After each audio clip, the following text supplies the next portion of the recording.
Hi there, I'm Jason with Pips-N-Chits, and today I wanted to talk to you about a great experience that I just had for the very first time. That's right, I went to my very first board game convention, not knowing what to expect, but I was recently able to attend Dice Tower West this past week.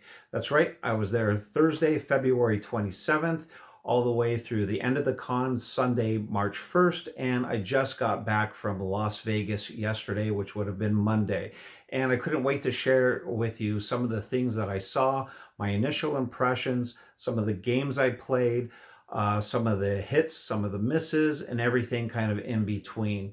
So how I kind of want to structure this little video here is tell you about, again, my initial impressions, some of the pros and cons, new games that I played, some old games that I played, and things that really kind of surprised me. So let's go ahead and start with the initial getting there to the Dice Tower. Most of you probably have been to a con before. I have never been to one, and quite honestly, seeing things online like Board Game Geek, Gen Con, PAX, Essen, they all kind of intimidated me, thinking, wow, there's just going to be a ton of people. I'm going to be lost. It's going to be super expensive. I'm not going to know where to go, how to play games. There might be a lot of alpha players there. How do I sign up for things and whatnot? And just all the opposite couldn't have been more true. I'm actually really glad that I went. This happened to be I wouldn't say necessarily a small con, but compared to Essen and some of the Gen Con, it was a lot smaller. It was held at the Westgate Hotel, which was formerly the Hilton at the north part of the Strip. And it only cost $100 for me to get those tickets. That's the great news. And I believe, however, next year the price is going to go up. From what I understand, the price is going to be about $120 next year. So I'm glad that I was able to go, and I went with a good friend of mine that's also in the board games with me. So that really helped me out. Another thing that helped me out was joining a Facebook group specifically dedicated to the Dice Tower West Con, and a lot of people that had been there the last couple of years. I guess it was previously MeepleCon. A lot of them really instilled confidence in me and talked me down from some of my initial fears of going to a convention that might be overrun with people. That being said, the check-in process was really easy. I flew into McCarran Airport on Thursday morning. My buddy picked me up. Within 10 minutes of walking in the hotel, I had my badge with me. And probably 10 minutes after that, I was able to walk in on my first game and played Fantastic Factories. So with that, let's talk a little bit about the pros, and then I'll talk a little bit about the cons. Okay, let me run down a list of pros that I was really impressed with. First of all, as I mentioned earlier, the price was right. For $100, the convention started Wednesday morning and ran all the way through Sunday to 3 p.m. It was wall-to-wall gaming all the way into the wee hours of the night. I'm sure that there were people that played 24 hours in some cases. I can't do that anymore. I think I was in bed most of the evenings by about 9:30 or 10 o'clock, although one evening I was up playing a game until midnight, but more on that in a minute. Second pro, very, very friendly people. I was more than impressed with how many people you could just jump in on games ad hocly. Hey, are you looking for anyone to play? Great. Can I sit in with you? Great. That was awesome. Everyone from all backgrounds, professions, belief systems, whatever. It was just all about the games. No one at any time did I have to sit and listen to world events going on in the outside or politics or, kind of any kind of alpha gaming or anything like that. Everyone was very accommodating and very, very nice. And I was really impressed how smooth everything went for all intents and purposes. Next, the staff of the Dice Tower themselves. They were very approachable. I was able to meet Suzanne and had a chat with her for about upwards of 10 minutes with my best friend. I was able to talk to Tom Vassell for a few minutes and even took a selfie with him, and very nice gentleman there. Uh, Most of the rest of the Dice Tower staff was walking around taking pictures with people, sitting in and playing games with them. I was watching them breaking bread and eating with other people. So, all around, very, very approachable people. Next, plenty of water stations. A lot of people were concerned, hey, are there going to be things to drink there? Is there going to be food there? At any single time, hotel staff was filling up water stations all the way around the room, the various rooms there. You could also bring in your own snacks and your own food. It was very common to see people bringing in sandwiches and bags of chips and things from the outside, which was really nice. There wasn't just games there. Next pro for me was, hey, if you wanted to take a break from playing games, 10 hours straight, the Dice Tower had some events, some games. They recorded a couple live podcasts there, and we could sit in the audience and even participate. Rahdo was there, and Rahdo and Tom Vassell had a talk about the top 10 influential games of the last decade and where they could trace their roots from. There was also a panel that I watched where, part of the Dice Tower staff was talking about the top 5 things that were both blessings and annoyances in games over the last couple of years. That was really pretty cool to see. The Dice Tower library was huge, and the checkout system was very easy. They scanned your badge, you picked a game from the one of the racks, you brought it up, they scanned your badge, they scanned the game, and you were off. And I would say the majority of the games there had most all the components. I think out of one or two games I picked up, there was a little note like, "Hey, this token is missing." And in that case, we just substituted, for one token, I played Horrified and it was missing a mummy token there. So we just used a quarter from my pocket. We played Obscurio, and I'll talk about that in a minute, but the sand timer was missing from the game. But at least when I picked up the box, I kind of knew that ahead of time, and I didn't have to explain when I checked the game back in, explain to the staff, hey, there's parts missing. They were kind of already aware of that. But for all intents and purposes, the games, they have a huge library, and it was very hassle-free checking games in and out. All the games that I saw had at least their manuals with them, and that was great. Other than that, registration was pretty smooth. I walked right in. I got a swag bag, and part of my swag bag actually is they gave away a free game, and I happened to walk out with a brand new sealed copy of Galaxy Truckers. I don't know that. I mean, the game itself is a little old. I think it was, if I'm going to guess, around 2005, 2006. So yeah, the game, it might be 15 years old, but it probably retails for $20 maybe a little bit more, and that was included for the price of admission for me. So not only did I pay $100, but I got to bring home a free game as well. All right, now let's talk about some of the downsides or cons. Fortunately, there wasn't very many, and some of you might think it's a little nitpicky, but overall, I think there was a lot more pros than there were cons. But a few cons. Number one, the G-Stone app.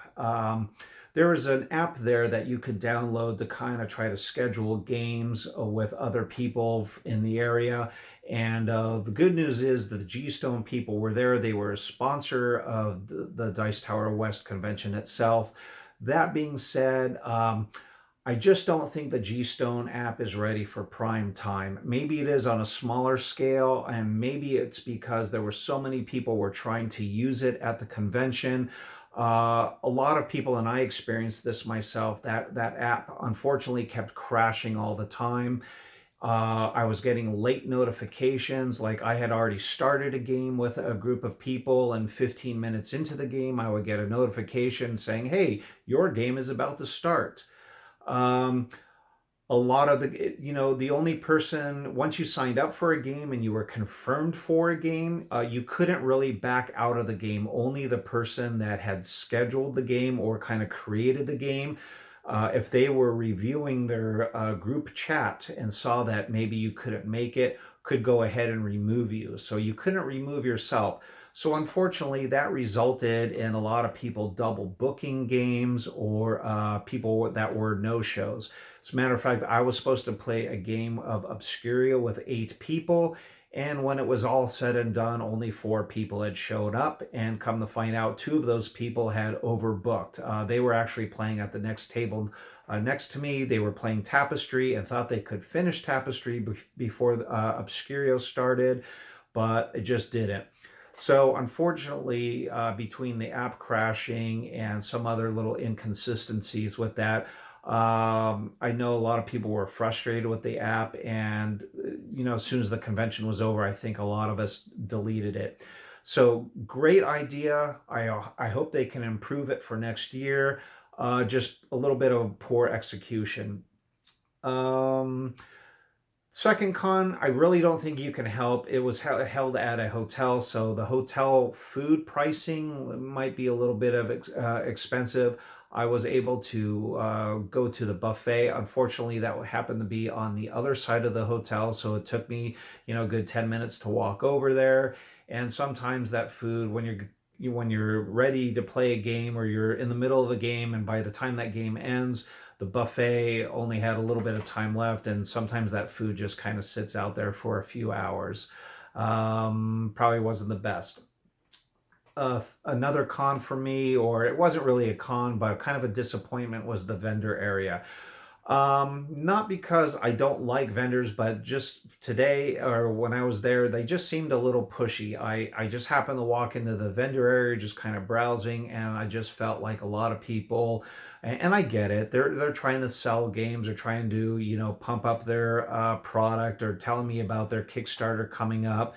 But I was just kind of browsing. I wasn't really indicating that I wanted to purchase anything, but I had people stopping me every few seconds saying, "Hey, come check this out. Hey, do you want to buy this? Hey, you look like you could use this." I'm like, no, I really didn't need that. I just kind of wanted to, take my time, take a break, actually give my eyes a rest from some of the games that I was playing. So that was kind of a little bit of a bummer there. Other than that, that's not really much of any kind of negative stuff. Kind of outside the control, really, of Dice Tower itself. Just, maybe me being a little nitpicky. But that would be my cons. And again, as I stated earlier, I think the pros far outweighed the cons. So next up, let's talk about the games that I played. All right, let me tell you about some of the games that I had previously had experiences with. First up, I was able to play a 4-player game of Fantastic Factories, which was released last year from 2019 from Meta Factory Games. Easy setup. I was able to sit down. That was actually the very first game I played. No sooner had I walked into the convention center, I had seen somebody trying to set it up, and I asked them if that was their first time playing. A lovely couple from British Columbia, and they said, "Yeah, would you want to sit in with us?" I said, "Absolutely." And so within 10 minutes of the convention, I'm already playing my first game, and it was really fun. I had played on Sunday, I believe it was, I played Horrified in the morning. We had a great 5-player game of Horrified. Again, that was released in 2019 from Ravensburger Games. And we played against Dracula, the Mummy, and the Wolfman. Fortunately, we won, but everyone had a great time with that. And the next one was fun for me too. I was able to teach a game of Parks from Keymaster. That's a game that I previously kickstarted back in 2000. Was it late 2018 or early 2019? I'm not sure. Anyway, they just announced an expansion on Kickstarter as well, but needless to say, it was a very popular game there. That table, it was in the hot, what they call the hot tables, if you will. They set aside a section of tables there with some of the most popular games. And I had swung by that table more than on one occasion, and Parks was always being played. And from what I gathered on Facebook during the convention and kind of seeing what was happening there, a lot of people said they really enjoyed Parks. So I had the opportunity to teach another gentleman. We played a two-player game, and there was a group of four after me that wanted me to go ahead and teach the game. So even though I wasn't a volunteer with Dice Tower, I took on the role and kind of taught them how to play that game. So I hope they had a good time. I ran into one of those ladies later in the evening, and even though she said she lost, she enjoyed the game. So that was really fun. Um, let's talk about some of the new games that I played. Well, they might not be new to you, but they were new to me. And so I actually played a lot of games for the very first time here. Um, I played Scythe for the very first time. It was a five-player game, and it was the very first time both my friend and I had played Scythe, and we played just the core game itself. We didn't play any expansions. Um, I played Crimea, and I believe I was engineering. And anyway, even though I lost, it was only my first time playing. It took me a couple of rounds to kind of figure out the engine building mechanism of the game, but I'm not as intimidated now as I was previously. That's something I would definitely like to get out to the table again. The next game, unfortunately, I didn't care for too much. My best friend, however, loved it. He loved it so much he played it 3 separate times. It's a social deduction game. It was kickstarted. I overheard it's been in development for a couple of years. I'm not quite sure, but it was Blood on the Clock Tower. And I got roped in. I was roped in is probably a strong word, but I was asked to go ahead and sit in, and there was a 14-player game. I didn't understand a lot of it, the roles, and I found myself targeted and being dead within the first 3 rounds of the game. And I sat around for 3.5 hours without too much interaction. To me, that was just too many people for me. It was late at night. We didn't even start the game until 10 o'clock in the evening, or maybe it was 9 o'clock in the evening. But anyway, it just wasn't for me. And it's not that I dislike social games. This one, I just really had a hard time getting into the role-playing aspect of it, and too many shenanigans going on. Maybe it was everyone was a great group of nice, friendly people, but just way too many discussions for me to keep track of. So I don't think I like my games that high of a player count. But enough of that. Next up, I played 2017's from Renegade Games. I played Clank in Space, and I really enjoyed that. It also helped that I won the game. It was the first time I played Clank in Space, but I had played with a group of people that I obviously had played before, so we didn't have to go over any kind of rules or anything like that. I like Clank as it is. I own the original Clank. I've been playing the Clank Legacy, the Acquisitions Incorporated version. I'm about halfway through, or maybe my gaming group is about 2/3 of the way through that. So I was very familiar with Clank, the mechanics of Clank to begin with. Clank in Space definitely throws in a couple of new mechanics, but I really enjoyed that one, and I won. So what wasn't to like? Um, Next was Obscurio. That was published in 2019, another social deduction game. I actually enjoyed it. I thought that, we played with 4 players there. This is the one I kind of mentioned earlier, that it was originally supposed to be an 8-player game, with 1 player being the Grimoire and the 7 players playing the Wizards. We still needed 1 player to play the Grimoire, and there was 3 of us playing the Wizards. It was fine for what it was, but I think that game really needs a minimum of 4 Wizards, and probably even better with 5 Wizards. I think that sweet spot's right about 4 to 5 Wizards there. 3 was a little bit too easy because only 2 other people could possibly be the traders. But other than that, I actually did like the game. So that's a social deduction game I wouldn't mind getting back to. Um, Another social deduction game I played was Awkward Guests, and this was the 2019 Kickstarter edition, and it's by Mega Corporate Games. And I'm sorry if I'm looking off camera. I'm just like looking at my notes. So if you see me looking down a little bit, I'm just trying to read my notes of who the publishers were. Uh, think of this Awkward Guests as a Clue on steroids. The only drawback to it was the screens, the player screens to block what other players could see just aren't big enough. And hopefully that can be corrected, or you can build your own screens. But that was a really fun social game. I think we played with a group of upwards of 9 people, and it was fine. It played out like Clue, but much more meatier, much more happening. There's some card swapping going on. I really liked that one, and that's a social deduction game I would definitely play again. Next, I played Tokaido's Collector's Edition with the little miniatures, and I played with the Matsuri expansion. I've played Tokaido before. I actually own the original version of Tokaido, but I don't have any of the expansions. I played this. It was another 4-player game. Yeah, it was a 4-player game. I don't think I came in last. I think I came in third, but regardless, it's a fun game. The expansions and the choices that you had to make were absolutely just fine. Coloma was next up. Coloma is 2019 by Final Frontier Games. I really liked that one a lot. Unfortunately, with our 4 players, none of us had played it before. The good news is we got it about 90% right. However, we did play a couple things wrong, and we only found out after the fact.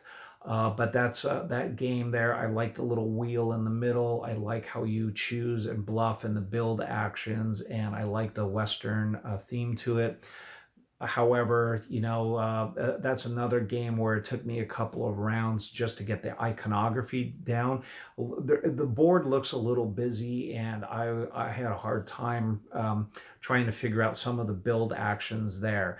So unfortunately, by the time it started clicking for me and that light went on in my head, we were already 3 or 4 rounds in, and it was a little harder for me to catch up there. Next up, Too Many Bones from Chip Theory Games. I actually own it. I kickstarted the original version. I've never taken it out of the cellophane, but I met a gentleman there that was willing to teach a 4-player game. Yeah, it took us about 4 hours to play the initial, introductory scenario on easy. That being said, though, 40 minutes of that game was just kind of teaching how the dice work, how your character works. But once we got into it and setting up the individual battles and kind of making decisions as a group, Too Many Bones, something that's been on my shelf for the last 2.5 years. I definitely want to break that one out, and I even consider buying some expansions. Yeah, I really enjoyed that. It was really fun customizing the dice and trying to figure out, how I want to work my character, or what I wanted to sink my training points into. So that was really fun. Another hot game that was very hard to find. I think they only had 1 or 2 copies in the library, so I actually had to find a couple that had actually got their Kickstarter version earlier. Was Isle of Cats. I really enjoyed Isle of Cats. That was fun. That was easy to teach. It's easy to learn. My friend didn't think he was going to like it at all. Just the name might be a turnoff for some people, especially if you're a dog person and not a cat person. I know I kind of felt the same way until I saw a video of it being played. And once I saw the video of it, I'm like, I kind of like that. I want to go ahead and play that. And I think my friend was in the same boat. And when we were done playing that game, we both said, we got to buy it. Got to buy Isle of Cats. Sorry I missed that one. If it comes out as a reprint on Kickstarter, or when it comes to retail, I will probably go ahead and get that. We also played Dark Side Rising, which is kind of the Star Wars retheming of Thanos Rising. Basically the same game, a little bit, I think a little bit harder. With Thanos had, you had to get the avoid him getting the 5 infinity rings there to form the Infinity Gauntlet. Basically the same thing with the Death Star. I don't know, maybe it was just us rolling bad. That's very possible, but it was punishing where I usually do pretty good at Thanos Rising. We did as a group, as a collective group of 4, we did not do very good at all with Dark Side Rising. Okay, there wasn't too many games more that I played, but out of all the games that I played, the new games that I played, let me tell you ones I enjoyed. I really did enjoy Scythe. Definitely, like I said, I'd have to play it a couple more times to really get down the idea, the machinations of how that engine clicks. But I can't believe it's been 4 years, 5 years since Scythe came out, and this is the first time I actually played it. Again, I can't say anything bad about Too Many Bones. Maybe setup might be a little long. I definitely would like to play that, and that was a great game for me. Isle of Cats, again, right up there. Coloma, I probably need a few more plays under my belt, but I would definitely play Coloma again. And as far as the 3 social deduction games that I played, Awkward Guests was really fun. Okay, some of the games I wanted to play, but I just didn't for whatever reason. They were either checked out of the library or I couldn't find anyone playing them at all. Maracaibo. Maracaibo was a hot game there. I just couldn't get in and sit down with anyone to play that. It was checked out every time I looked. It is a little bit of a deep game, kind of a Euro placement game. I would have liked to have played that, but I just didn't. Mansions of Madness, one of my favorite games. I really wanted to play this one, but the group that had organized a couple of playthroughs only would play at midnight. I wanted them to play it a little bit earlier, but it is what it is. I'm sure that they had other things to do. I just could not stay up past midnight there to play a game until 3 or 4 o'clock in the morning. Cthulhu, Death May Die, or Cthulhu, Death Must Die. I saw it played once or twice at the convention. I expected to see a lot more of it there. I just didn't. It was in the library at least one time when I checked. It was in the library, but I didn't know how to play. And I didn't want to break out that game with all the minis and try to teach myself there. I guess I could have put up a sign that said teachers wanted. But yeah, by the time I could get my hands on it, it was already Sunday, and they wanted all the games checked back into the library at 2 o'clock in the afternoon so they could pack it up because the convention ends at 3 o'clock. So I didn't get to do that. They had a Munchkin card game tournament.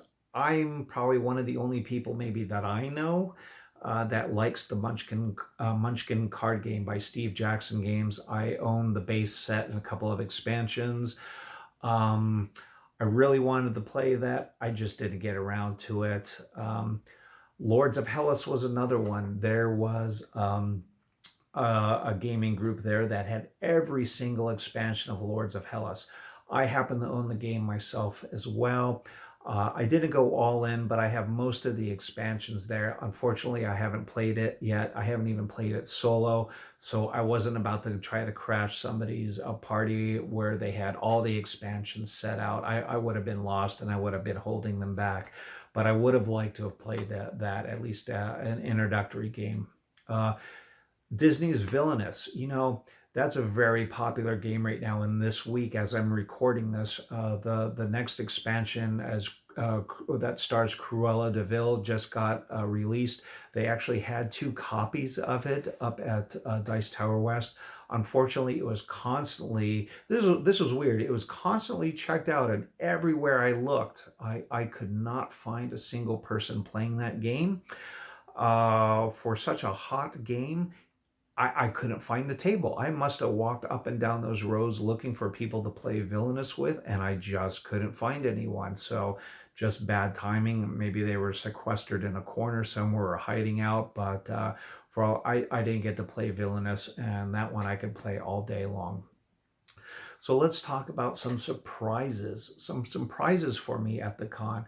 I hardly saw any roll and write games. I saw maybe one person playing Rolled West and one group playing Railroad Inc. But I really expected to see more of Welcome to Your Perfect Neighborhood and whatever expansions there were. I really expected to see more of Portal Games, The Settlers roll and write, or I think there's a Civilization Through the Ages roll and write. Roll and writes are hot right now, and I hardly saw any roll and writes. That really surprised me. Another thing that surprised me was the lack of Funko Pop games. Funko Pop is a big thing right now with the Golden Girls and Batman. And I only saw one couple playing that with their children. I think it was a family there. And out of all the tables there, I only saw Funko Pop being played once. Another thing, I didn't see a lot of games with tons of miniatures. When you think of conventions like this, I was expecting to see a full-blown zombicide massacre game. I didn't see that.